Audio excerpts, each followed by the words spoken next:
right, 6 through 8. After watching the practicum video, you can really see how the students have been improving and that they are understanding the basic concept of reading short vowels. Congratulations. Thank you. I was very impressed when you were showing the flashcards and they were immediately calling out, and it was more than just the more advanced kids. A lot of them were participating to call it out. And then when you reversed it so they had to spell. They've never done that before. And they did. That was the first time. I was so proud of them. They did really good. And even Gino was kind of understanding the concept. Okay, sound it out and then put it together, which was so fun to see. And then going forward, it's going to be even easier for you to teach short I, short O, short U, because they're understanding the concept.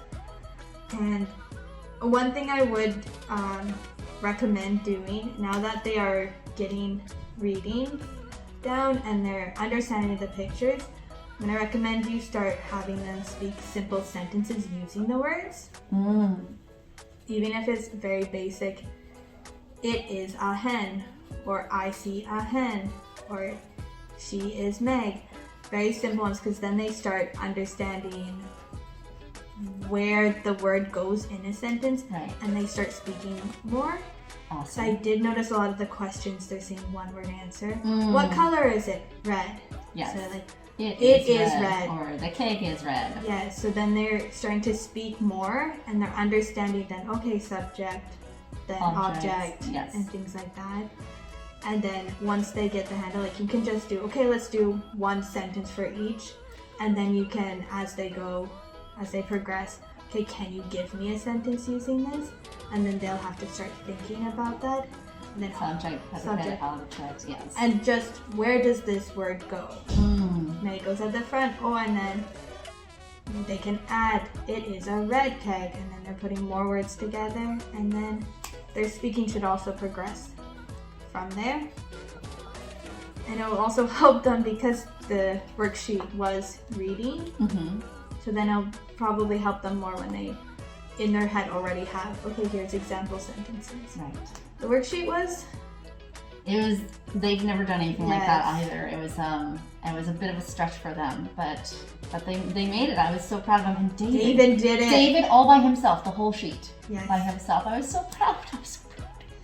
You could see, you could tell that David got it. I was shocked when David got it. That little bean of a boy. Yes. Cute little kid.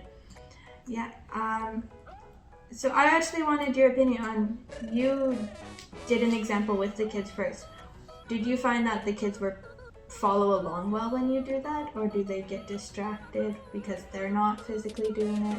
You mean the one on the board? The one on the board. Where I'm only calling, one there's only one? four people helping and they can't necessarily that's a difficult one, because if I ask the entire class to do it, there will be only the star students who will shout out the answers.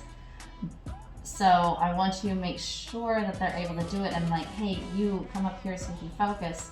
But then, you're right, the rest of them are bored, so Did you find that they actually understood the worksheet as you gave it to them? Or was it 50-50? 50-50, Shihun needed a lot more help. He's not quite there with blending yet.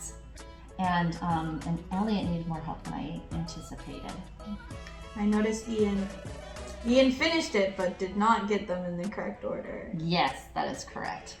So Ian also needs help, and it makes me a little bit sad when I watch these videos, because all my best students have parents that sign the form that says, I don't want my kid in this video. So all my wiggle worms and all my students that are a little bit below level, their parents don't care. Put them in anything.